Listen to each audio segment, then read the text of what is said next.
just wanted to share a little bit with you about Planning Center, which is a tool that we use to keep all of our services organized. We use it for our scheduling, we use it to prepare for services, and it's used during our services. So this is a tool that you'll need to be familiar with. Let's check it out. So start by going to services.planningcenteronline.com. From here in the My Schedule section, you will see any of your pending requests. So in this case, I'm scheduled for February 10th to be the broadcast audio engineer. You'll also see a calendar here with a little bubble under any of your planned events. We've also got an opportunity here to add any blackout dates. You can subscribe to this calendar so you can view it on your personal device. So let's just take a look at the pending requests that we have waiting for us here. In this section, I can choose to either accept or decline this assignment. If I wanted to accept right away, I just tap accept, we're good to go. But if I wanted to learn a little bit more about this service before accepting, I'm going to want to go ahead and select on February 10. What you can see is a layout of this event. We have some information about the length of various parts of the service, what all the elements of the service are. So this service is pretty straightforward, but we can dig in a little bit to find out more.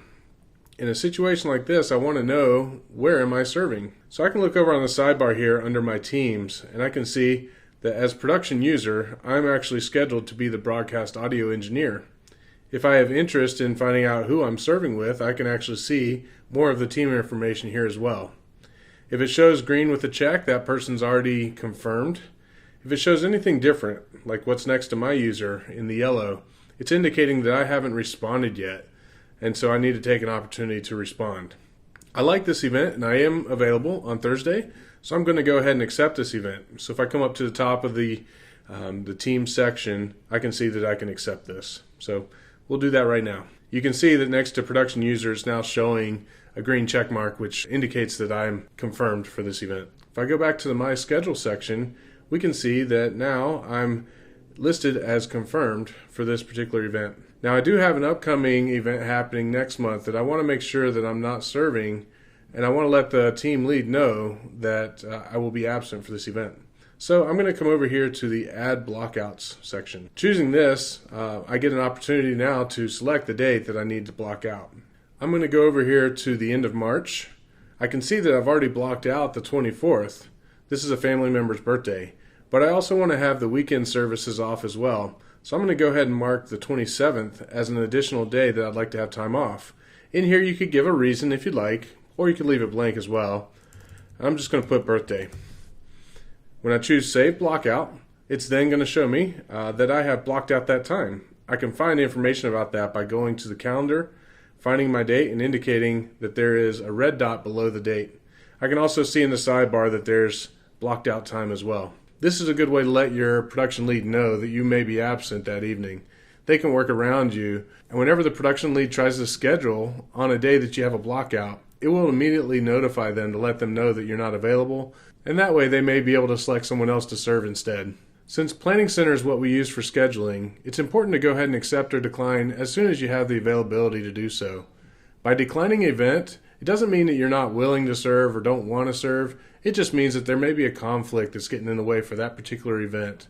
By declining early, we would love that as production leads because we can then schedule around you.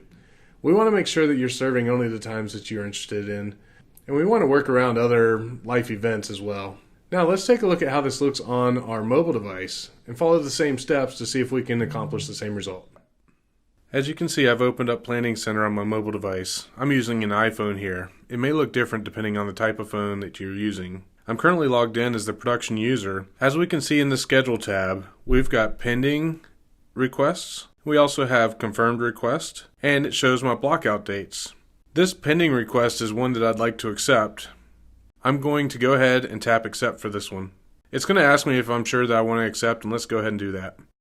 Also on our Schedule tab at the top, you can choose to add a blackout.